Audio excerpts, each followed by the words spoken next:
Students, do you know laptop, desktop, they comes under which category? They are supercomputer or mainframe or mini, micro, mobile devices, which one? You want to know them? Even I want to know about them. So let's start the video and see. To the summer of love.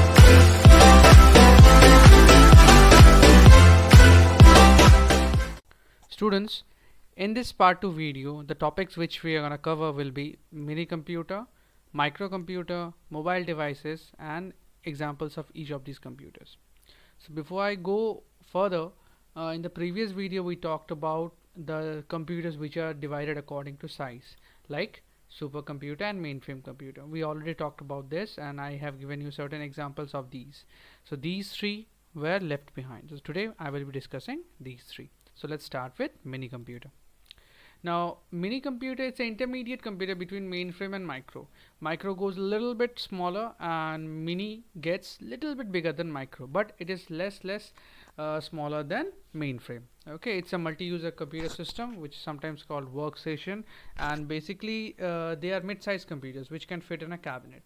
Like a refrigerator set, if you will see in the picture I'll show you later, where we will see that in a cabinet, only cabinet size computer, and you can find it, and they are used in big organizations for specific purpose, not all purpose, some specific purpose, like in banks for transaction purpose, in engineering for some designing purpose or management purpose, something like that. Okay, and their speeds, they work just like mainframe computers but in a lesser speed. Like in a higher capacity computers, the instructions are read like million instructions per second, but here almost 300 kilo instructions per second. So it is very less, the speed is very less. So one specific uses are scientific and engineering computations, as I told you before, only for transaction processing, like in banks, database management. For any kind of organization they provide database management, even in school, in office, in everywhere where there is an organization functioning, they need the customer and the employer details to be kept or manage it somewhere. So they use these computers, mini computers, for database management. Some examples I'll show you. See, these are some examples. IBM also, the company who produces mini computers. Okay, so here goes mini computer. Next is microcomputer. Microcomputers are those personal computers which we use at our home, offices and several places.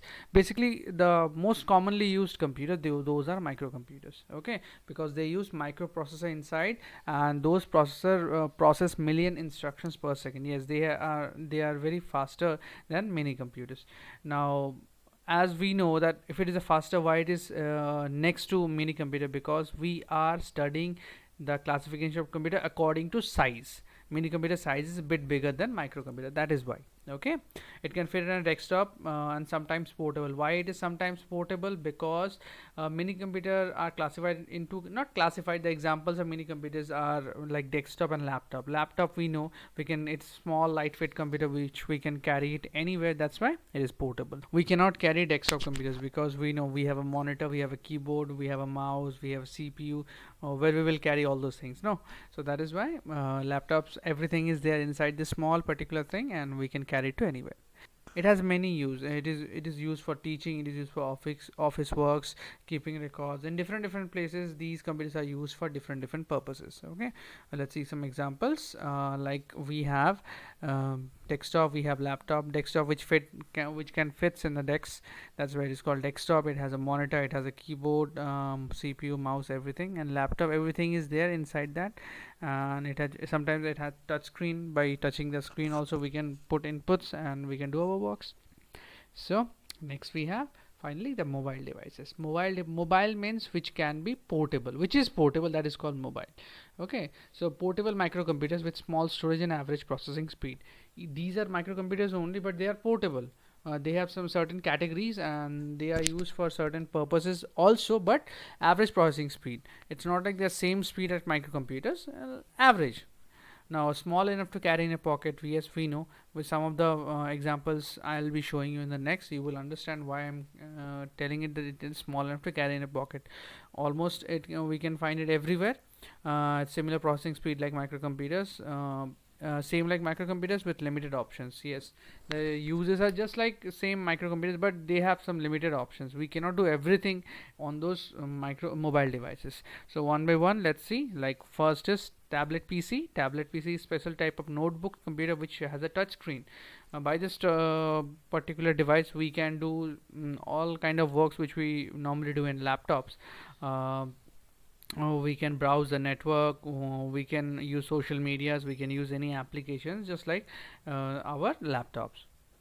Then we have smartphones. Smartphones, we all know, with a microprocessor inside it, we can do all the works which we do in tablet PC, including we can make calls. It has a camera which can click photographs, and it has some app store from where we can use different apps for our different purposes.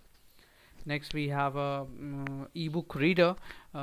It's basically, mostly it is used for reading electronic books. Okay, electronic versions of printed books, the books which you have. If you don't want to carry it, you carry this Kindle, which is sold by Amazon. Amazon company created this Kindle ebook reader. It has many ebooks installed in it, and if you want to increase the number of books, you have to pay some money, something like that only. So these are basically ebook readers used for it. Doesn't help you to make calls. It will not help you to browse the internet, but it will help you to read the ebooks. Okay. Next we have a smartwatch, and I guess you all know this is an Apple smartwatch with a touchscreen display. We wear it in the wrist, and what are the features it provides? It provides us to make calls, we can listen to music, it can give us some health benefits also, that how much calorie we have burned by walking, or all the social media notifications. If it is important, you can straightly go and watch it from your wrist only. So these are some amazing things Apple iPhone, sorry, Apple wristwatch or iWatch, smartwatch, they are called smartwatch basically, they do. So that's all for this class only. In this particular video, some questions I have collected for you to think and answer. Answer it into the comment section or you can make a note out of it. So basically this is the end of this particular chapter. I hope you have liked this chapter, and if you have liked this video, comment and share it among to your friends. Subscribe the channel if you are new to this, and activate the bell icon. We'll meet in the next video. Thank you.